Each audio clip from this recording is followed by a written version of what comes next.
C'est une page qui se tourne. Après des années de tentatives infructueuses, Laetitia Hallyday a enfin réussi à vendre la mythique villa de Marne-la-Coquette, dernier lieu de vie de Johnny Hallyday. Une décision à la fois déchirante et nécessaire, qui marque la fin d'un long combat émotionnel et financier. Une vente longtemps compromise achetée 5 millions d'euros en 1999, la demeure de 1000 m² avec piscine, home cinéma, salle de sport et terrain de tennis avait été mise sur le marché à 26 millions d'euros. Mais entre le poids symbolique des lieux, une décoration très personnelle, et une note fiscale qui s'alourdissait, la maison peinait à trouver preneur. Les baisses de prix successives n'y faisaient rien, jusqu'à ce jour. Selon Closer, Laetitia a enfin trouvé un acquéreur.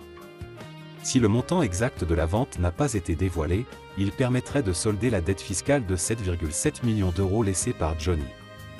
Un véritable soulagement pour sa veuve, qui portait ce fardeau seule depuis 2017.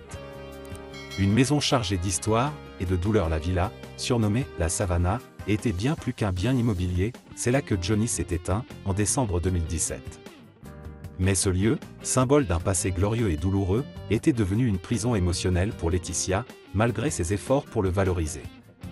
Elle avait même proposé d'inclure des effets personnels de Johnny dans la vente. Un nouveau départ avec Frédéric Suhan?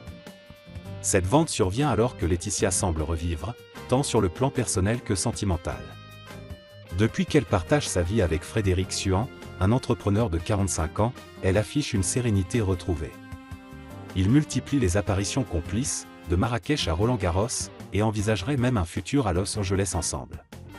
Fin d'un chapitre, début d'une renaissance entre l'allègement de ses dettes, une relation stable et une nouvelle vie à Los Angeles, Laetitia semble prête à ouvrir un nouveau chapitre, loin des tempêtes médiatiques et judiciaires.